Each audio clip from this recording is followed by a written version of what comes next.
खुशामदीद, बहुत बहुत स्वागत।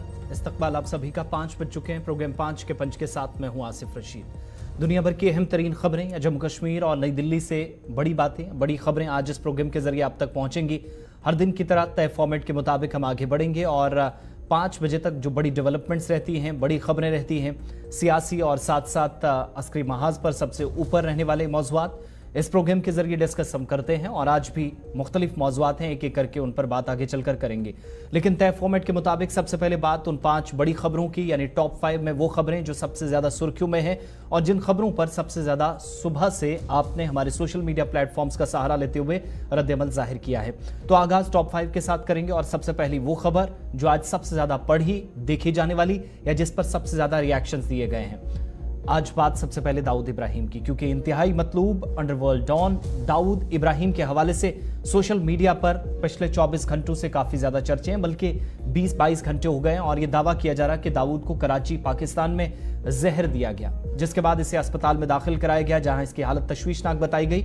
लेकिन इस हवाले से अभी तक कोई भी मुसद्दिका इतला सामने नहीं आई, न पाकिस्तानी हुकूमत ने कोई बयान जारी किया, क्योंकि पाकिस्तान हुकूमत अभी तक वाज़ेह तौर पर यह कहती रही कि दाऊद इब्राहिम पाकिस्तान में मौजूद है ही नहीं। दरअसल सोशल मीडिया पर कई सार्फिन की जानिब से यह दावा किया गया कि दाऊद इब्राहिम को कराची के अस्पताल में उस वक्त दाखिल किया गया जब किसी नामालूम शख्स ने उसे जहर दिया, जिसकी वजह से दाऊद को अस्पताल में दाखिल करना पड़ा। दाऊद की गैंग के साबिक रुकन ने तस्दीक की है कि दाऊद शदीद अलालत के बायस कराची के अस्पताल में दाखिल जरूर हैं, लेकिन 2 रोज कबल अस्पताल में दाखिल किया गया था और सख्त सिक्योरिटी हिसार में रखा गया है। किसी को भी इस फ्लोर पर जाने की इजाजत नहीं है। जहां दाखिल किया गया वहां सिर्फ आला ओहदेदार जा सकते हैं या खानदान के करीबी लोग जा सकते हैं। जहर देने के बारे में अभी तक कोई तस्दीक नहीं हो सकी है, लेकिन इस दौरान पाकिस्तानी मीडिया रिपोर्ट्स के मुताबिक कुछ एक हिस्सों में पाकिस्तान में इंटरनेट खिदमात डाउन रही या बंद की गई, जिससे पाकिस्तान के अंदर हलचल मची है। मगर इस बात की कोई तस्दीक नहीं कर रहा है कि आया दाऊद इब्राहिम को लेकर अभी क्या सूरत हाल है या उसके मुतालिक क्या मजीद तफसीलात हुकूमती सतह पर है। एक चीज़ और भी आपको बताते चले, जो अब तक बातें की जा रही थी, आप सब जानते हैं कि दाऊद इब्राहिम के मामले पर, जिस पर काफ़ी ज़्यादा इससे पहले भी हिंदुस्तान और पाकिस्तान के दरमियान बहस मुबाहिसा हुआ, काफ़ी ज़्यादा बयानात दोनों तरफ से आए हैं। और सबसे ख़ास बात यह है कि खासकर महाराष्ट्र के अंदर रत्नागिरी ज़िले में 1955 में पैदा होने वाले दाऊद इब्राहिम की लंबी कहानी, जिसमें वो मुंबई के 1993 हमलों तक भी काफ़ी ज़्यादा सुर्खियों में रहा और सबसे ज़्यादा इसको शोहरत भी यहीं से मिली। लेकिन इन धमाकों के मास्टरमाइंड माने जाने के बाद कहा जाता है कि वो हिंदुस्तान छोड़कर दुबई फरार हुआ, वहाँ से पाकिस्तान चला गया। स्मगलिंग जैसे कई केस या असलहा रखना या लाइसेंस के बगैर वेपन एक जगह से दूसरी जगह ले जाना, ये सारे काम इसके थे, जिसके बाद साल 2003 में आलमी दहशतगर्दों की फहरिस्त में इसको भी शामिल कर दिया गया और बिलाखिर 2011 में एक और फैसला हुआ। लेकिन हिंदुस्तान में मोस्ट वांटेड टेररिस्ट या टेररिज्म की लिस्ट में सबसे ऊपर दाऊद इब्राहिम के मुतालिक जो रिपोर्ट्स आ रही हैं उसकी तस्दीक पाकिस्तान के हवाले से होना भी बाकी है। दूसरी खबर, बात जरा मौसम की, क्योंकि शुमाली भारत में मौसम थोड़ा सा बदला है। ठंड में थोड़ी सी जो है वो कमी देखी गई है कुछ एक हिस्सों में, लेकिन शबाना दर्जा हरारत में मजीद बेहतरी वादी कश्मीर और जम्मू सूबे के अंदर आई है और दर्जा हरारत जो आज दिन या पिछली रात का रहा वो 0.8 डिग्री तक पहुंचा, जो कि गुलमर्ग के अंदर देखा गया। मौसम की कम तरीन या अब तक की सरतरीन रातों में से एक रात रिकॉर्ड की गई है। इसी तरीके से श्रीनगर के अंदर 0.5 डिग्री सेल्सियस रात का दर्जा हरारत जो रिकॉर्ड किया गया। गेटवे टाउन कहलाने वाले काजीगुंड में भी कम से कम दर्जा हरारत 0.8 तक पहुंचा, जो अब तक के आप रिकॉर्ड कह सकते हैं, वो तमाम रिकॉर्ड्स टूटे हैं। इधर इन सब के बीच में अहम राब्ता सड़कों को आज खोल दिया गया। थोड़ी देर पहले मुगल रोड भी खुली, उससे पहले करना, गुरेज, सिंथन जाने वाले रास्तों को भी खोल दिया गया। श्रीनगर ले शाहरा के हवाले से अभी अपडेट नहीं है, लेकिन बाकी रास्तों को इंतजामिया ने खोल दिया है। एहतियात के साथ गाड़ियां चलाएं, इस बात की भी तलकीन तमाम मुसाफिरों को की जा रही है। तीसरी खबर भी मौसम के आसपास, क्योंकि शुमाली कश्मीर के बारामूला जिले में गुलमर्ग के पहाड़ी सिलसिले में रिजॉर्ट में फंसे हुए 51 सयाहों को चिनार वॉरियर्स ने इतवार की शाम, या आप कह सकते हैं कि बीती शब 12 से 1 बजे तक चले ऑपरेशन में बचाया गया। इलाके में चूंकि मुसलसल बर्फबारी हो रही थी, इसके बायस खवातीन और बच्चों समेत सयाह बड़ी तादाद में फंस गए थे और फौज की जानिब से जारी प्रेस रिलीज के मुताबिक बर्फबारी के बायस दर्जा हरारत में कमी ने सयाहों को यहाँ मजबूर किया।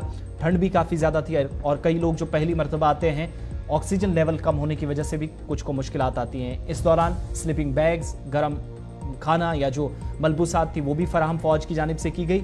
टंगमक डेवलपमेंट अथॉरिटी के सीईओ की तरफ से भी तस्दीक की गई कि मौसम की पेशनगोई में ये नहीं कहा गया था कि इस तरह की बर्फबारी होगी, लेकिन इतने लोग यहाँ आए थे कि इनमें से कुछ को मुश्किलात हुई और मुख्तलिफ होटलों में इनको ठहराया गया। सयाह बड़ी तादाद में आ रही है, अच्छी बात है, लेकिन सोच समझकर कुछ एक इलाकों में इंतजामिया इकदाम उठा रही है और ये तस्वीरें आपके सामने जहां पर भारतीय फौज ने कई लोगों को बचाया। चौथी खबर बात जरा तामीराती मंसूबों की। वज़ीर आज़म देही सड़क योजना या प्रधानमंत्री जो ग्रामीण सड़क योजना कहलाती है PMGSY, इसके तहत यूटी में भी 47 पुलों के अलावा 900 किलोमीटर सड़कें अभी मुकम्मल नहीं हो सकी हैं। यह हम नहीं, सरकारी सतह पर तस्दीक हुई है। 7 स्कीमों को भी पाए तकमील तक नहीं पहुंचाया जा सका और मरकजी हुकूमत ने इस साल वज़ीर आज़म देही तरक्की योजना या स्कीम के तहत जम्मू कश्मीर में 65 पुलों और 59 सड़क प्रोजेक्टों की तामीर के लिए 453 करोड़ रुपए को मंजूरी दी है।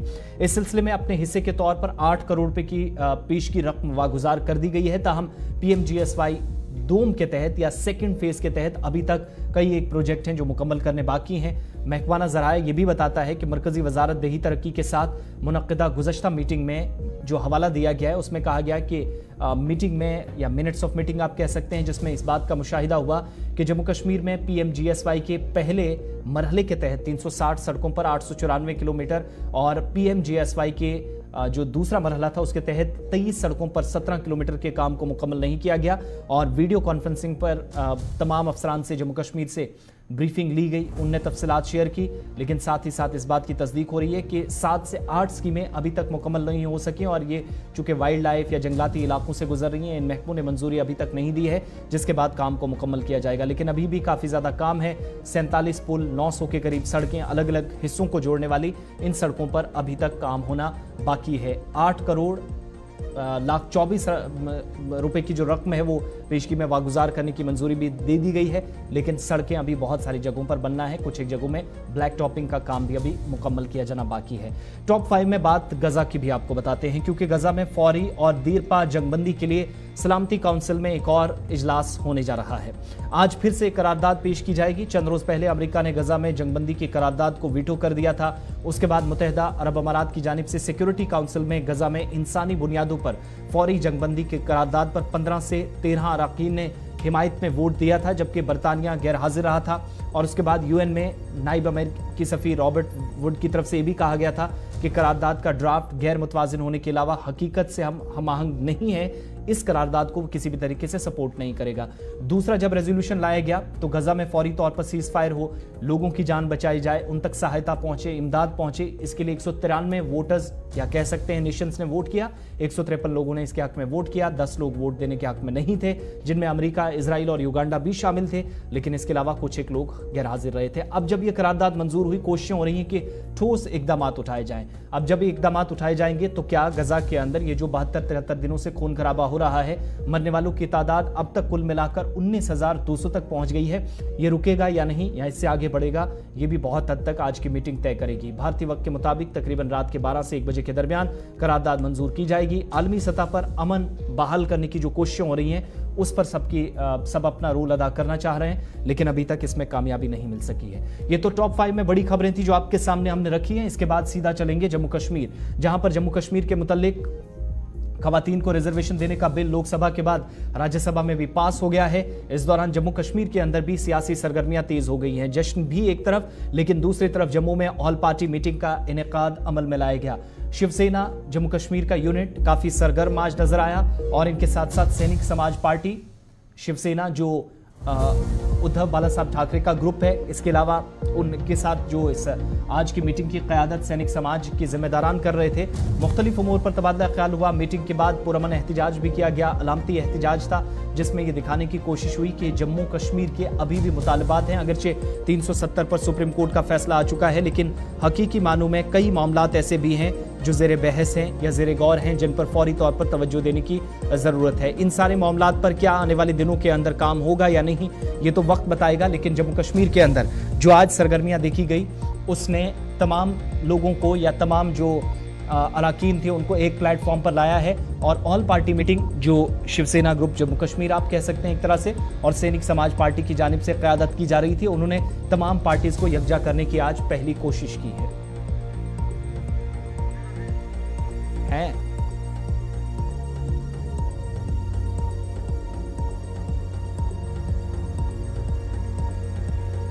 चलिए इस पर और भी गुफ्तगू करेंगे और दोनों तरफ से रिएक्शन लेने की कोशिश करेंगे, नेशनल कॉन्फ्रेंस की तरफ से भी और साथ साथ हमारे साथ मनीष साहनी साहब हैं, सीनियर लीडर है शिवसेना के और इस वक्त हमारे साथ जम्मू से ज्वाइन किए हैं, जबकि रतनलाल गुप्ता साहब भी हैं, सीनियर लीडर हैं नेशनल कॉन्फ्रेंस के और प्रोविंशियल प्रेसिडेंट भी हैं। बहुत शुक्रिया आप दोनों का, 5 के पंच में आपका स्वागत है। पहले तो मैं साहनी साहब आपके पास आऊँगा कि आज की मीटिंग तकरीबन 2 से 3 घंटे में सरगर्मियां हुई, एक्टिविटीज़ रहीं, आपने प्रोटेस्ट भी किया, क्या बुनियादी मुद्दा था या मकसद था आज के, और जो इंपॉर्टेंट पॉइंट ऑफ डिस्कशन थे या पॉइंट ऑफ एजेंडा हम कहें, क्या क्या चीज़ें रहीं जिन पर डिस्कशन आज हुआ है इस इजलास में, इस मीटिंग में? आज की मीटिंग में जम्मू कश्मीर को पूर्ण राज्य के दर्जे के साथ साथ एक स्पेशल स्टेटस की मांग की गई है, जो हमारा कॉन्स्टिट्यूशनल राइट है और कॉन्स्टिट्यूशन के अंडर आता है कि आर्टिकल 371 के तहत जम्मू कश्मीर के लोगों को विशेषाधिकार दिया जाए। देखिए, आर्टिकल 371 पर आपने नॉर्थ ईस्ट की तमाम स्टेटों को, जितने भी सीमावर्ती राज्य हैं, तमाम राज्यों को जब ये हक दिया हुआ है, तो जम्मू कश्मीर को उस हक से महरूम क्यों रखा गया है? जम्मू कश्मीर की जनता भी चाहती है कि उनको, युवाओं को यहाँ पर नौकरियों में, शिक्षा संस्थाओं में, हमारी संस्कृति पहचान की सुरक्षा के लिए हमें विशेषाधिकार दिए जाए।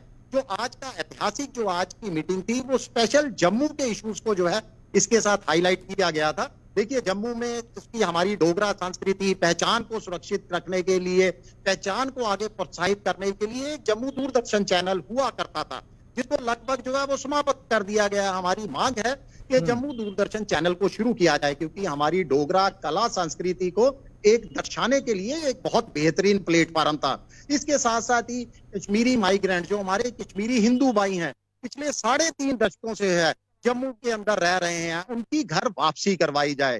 डेली वेजर जो लगातार कई महीनों से लगातार जो है धरना प्रदर्शन कर रहे हैं, उनकी मांगों पर विचार किया जाए। और हमारी सिख कम्युनिटी जो जम्मू के अंदर सबसे ज्यादा है, उनकी जो है आम बोलने वाली भाषा में, जो पंजाबी और हिंदी के साथ आम हम सब लोगों के घरों के अंदर पंजाबी बोली जाती है, मगर हमारी पंजाबी भाषा के साथ इन्होंने जो है उसको ऑफिशियली दर्जा नहीं दिया हुआ, आधिकारिक दर्जे की हमने मांग की है।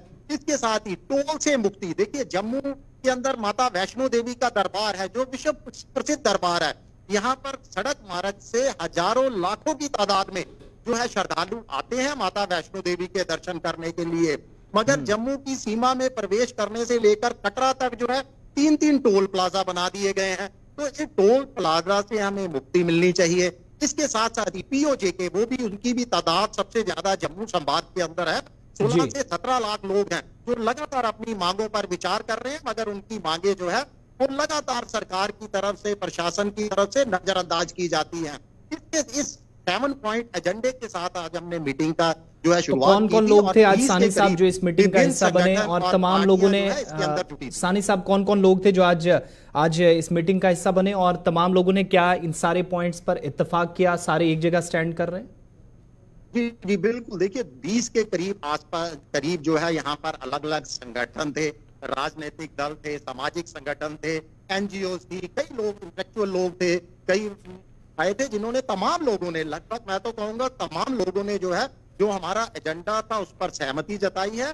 और एक हमने सिंबॉलिक प्रोटेस्ट भी किया है, बाहर आके हाथों में अपने प्ले कार्ड पकड़कर अपनी मांगे लिखी हुई, जो आज हमारी जो है एजेंडा था, उन मांगों को लिखे हुए प्ले कार्ड थे, उसको पकड़कर हमने जो है एक शांतिपूर्वक संकेतिक जो है वो प्रदर्शन भी किया है। जो आज उपस्थित थी उसके अंदर जम्मू के गुलचैन सिंह चाड़क जी थे, जो डोगरा सदर सभा से हैं, पैंथर पार्टी के चेयरमैन हर्षदेव सिंह जी थे, चौधरी लाल सिंह जी की जम्मू स्वाभिमान पार्टी से थे, लोक जनशक्ति पार्टी से थे, अकाली दल से थे, आम आदमी पार्टी में थे। मुझे नहीं लगता कि जम्मू संभाग की, जम्मू की कोई भी रीजनल पार्टी जो है जिसको आमंत्रित किया हो, वो तमाम लोग आज उपस्थित थे।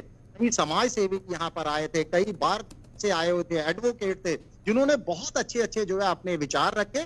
और ये मैटिको का दौर आगे भी जो है जारी रहेगा। सबने सर्वसम्मति से हमारी तमाम पॉइंट्स पर जो एजेंडा रखा गया था उस पर मोहर लगाई है, और लगातार सड़कों पर उतरने की, संघर्ष करने का एक संकल्प भी लिया गया है। ठीक है, रतनलाल गुप्ता साहब भी हमारे साथ हैं, नेशनल कॉन्फ्रेंस के सीनियर लीडर हैं। रतनलाल गुप्ता साहब, सारी बातें आपने साहनी साहब की सुनी, आप भी इस मीटिंग का हिस्सा शायद आपको बनना चाहिए था, क्योंकि अब तक जो मीटिंग्स हो रही थी उनमें तो आप फ्रंट से लीड कर रहे थे। ये जो सारे पॉइंट्स थे, क्या नेशनल कॉन्फ्रेंस भी इसी लाइन को टो कर रही है, सेम पॉइंट ऑफ एजेंडा पर आपने भी आइंदा दिनों में चलना है? चूंकि अब 370 वाले तो उस पर तो फैसला सुप्रीम कोर्ट का आ चुका है, लेकिन इससे आगे की जो लड़ाई है, क्या वो इन्हीं बेसिक पॉइंट्स पर जारी रहेगी जो सानी साहब बता रहे थे? नेशनल कॉन्फ्रेंस भी इत्तेफाक किससे रखती है? आज इनकी मीटिंग हुई है, वो जम्मू प्रोविंस के लोगों को इन्होंने बुलाया होगा और वही उनकी ही मीटिंग हुई होगी। ये डेमोक्रेटिक कंट्री है, हर एक का राइट है, हक है, जो भी चाहे अपनी डिमांड रख सकते हैं और वो सभी लोग इकट्ठे हुए हैं उनके मुताबिक और उन्होंने अपनी डिमांड रखी है। National conference Jammu Kashmir national conference जो है तो जम्मू कश्मीर दोनों और इवन लद्दाख की ये नेशनल कॉन्फ्रेंस पार्टी है।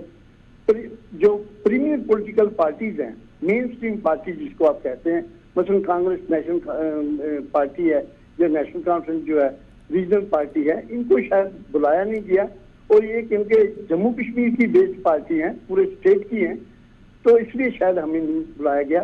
खैर इनको मुबारक है, जो भी इन्होंने लोगों के मसाइल रखे हैं वो इसमें बुरी बात नहीं है, वो इनका हक बनता है। डेमोक्रेटिक मुल्क है और डेमोक्रेसी में हर एक का राइट बनता है कि हम अपनी डिमांड सरकार के आगे रखें। ठीक है सानी साहब, आपको रिस्पॉन्ड भी करना चाह रहे हैं। सानी साहब, आपने अब तक जो मीटिंग्स होती रही उसमें डॉक्टर फारूक अब्दुल्ला साहब भी होते थे, आज इन बड़ी पार्टियों को क्यों नजरअंदाज किया गया? आपने भी पूरी बात बैठते थे, आप बात सुन लीजिए पूरी पहले।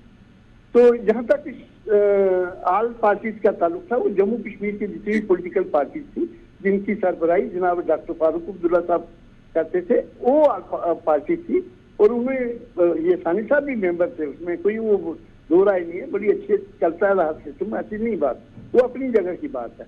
अब ये इन्होंने रीजनल लेवल पे किया है, इनको मुबारक है, हम नहीं उसमें कह रहे हैं।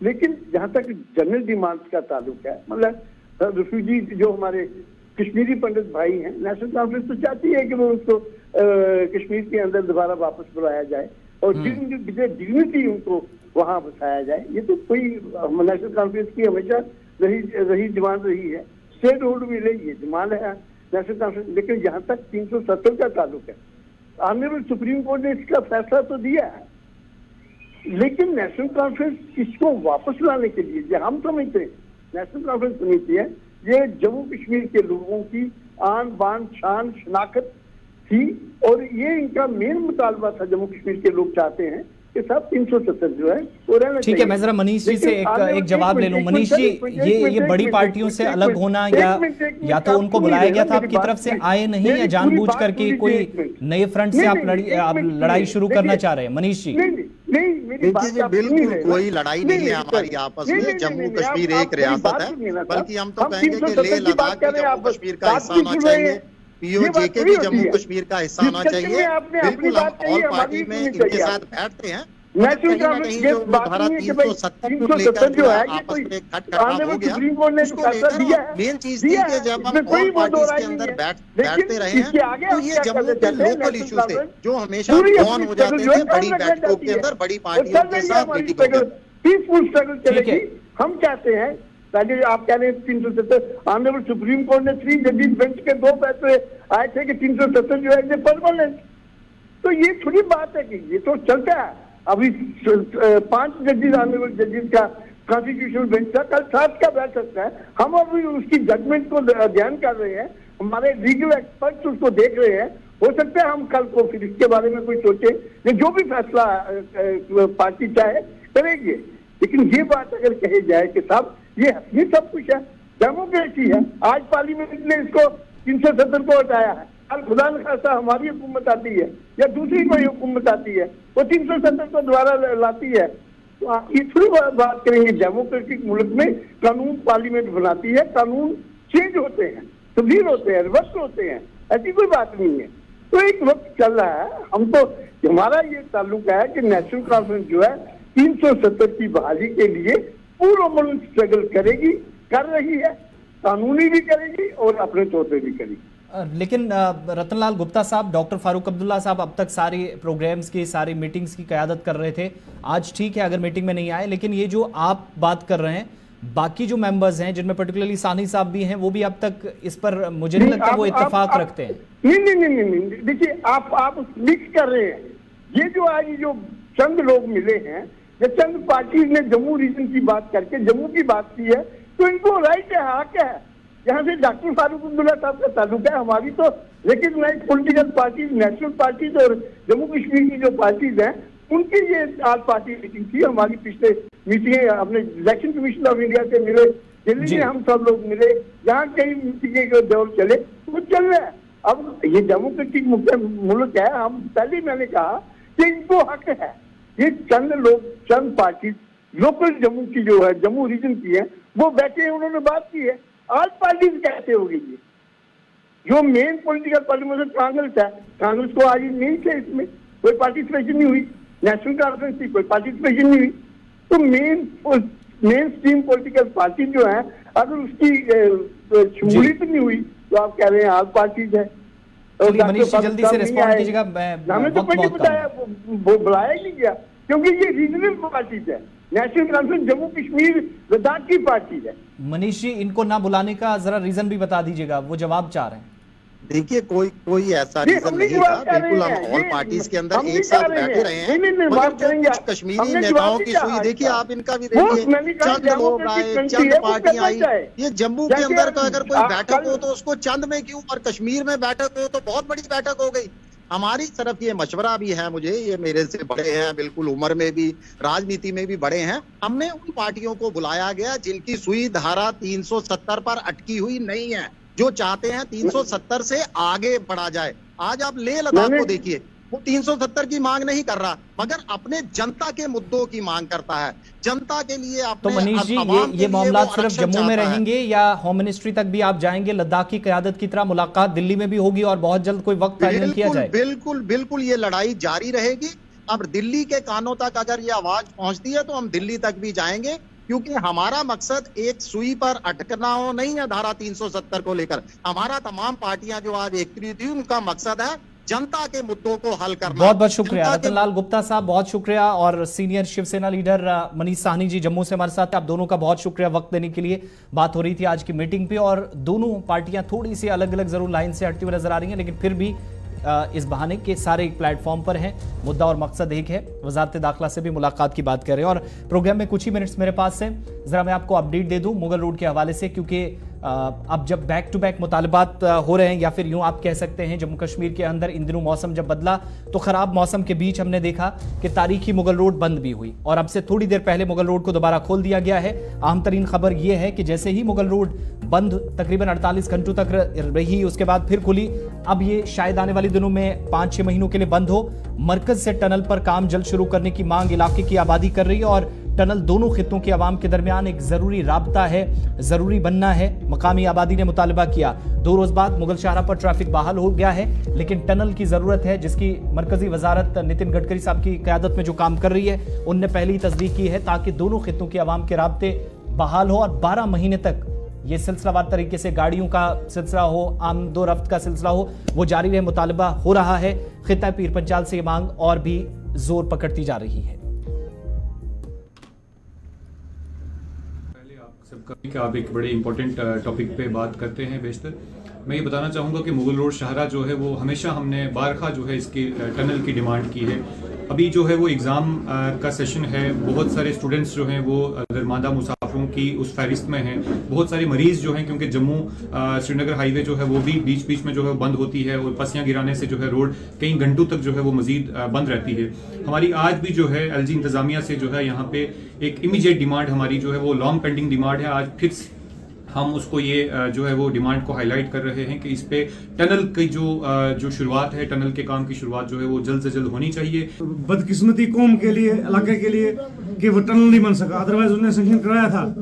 अब है गडकरी साहब है, सेंट्रल गवर्नमेंट है, टनल का सैंक्शन हुआ, कभी टेंडर लगा, कभी कहते हैं अलॉटमेंट हो गई है। ये एक नीड ऑफ द आवर है। जैसे आजकल अच्छे टनल्स बन रहे हैं, पुंछ जम्मू टू पुंछ रोड में टनल्स बन रहे हैं, शॉर्ट हो रही है, तो इसी तरह यहाँ का भी टनल सैंक्शन है। जैसे हमारे सुनने में आया है सैंक्शन हुआ है, उसके टेंडर्स हुए हैं, लेकिन आज तक काम शुरू नहीं हुआ है। लिहाजा हमारी एलजी एडमिनिस्ट्रेशन से, जो बड़े बड़े दावे करती है एलजी एडमिनिस्ट्रेशन, उससे हमारी ये अपील रहेगी कि पुंछ रजौरी के लोगों की शाहराग है ये, और इसको मेहरबानी करके या तो मशीनरी रखें। मशीनरी नहीं रह सकती, 8 से 10 फुट तक जब बर्फ पड़ेगी क्या करेगी मशीनरी?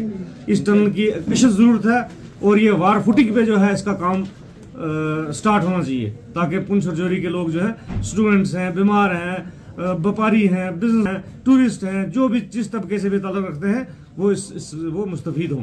और गुलिस्तान न्यूज़ चैनल का मैं बहुत शुक्रिया करूंगा कि आप हर वक्त जो है वो मजलूमों की, दबे कुचले लोगों की और वॉइसलेस पीपल्स की आवाज़ जो है हमेशा उठाते रहते हो। मैं आज आपके चैनल के माध्यम से सरकार से ये गुजारिश करना चाहूँगा पूरे खिता पीर पंजाल के अवाम की तरफ से कि हमारे मुगल रोड शाहरा पे जो बर्फ़बारी की वजह से हमारे ये 5 महीने जो है ये रोड बंद रहती है।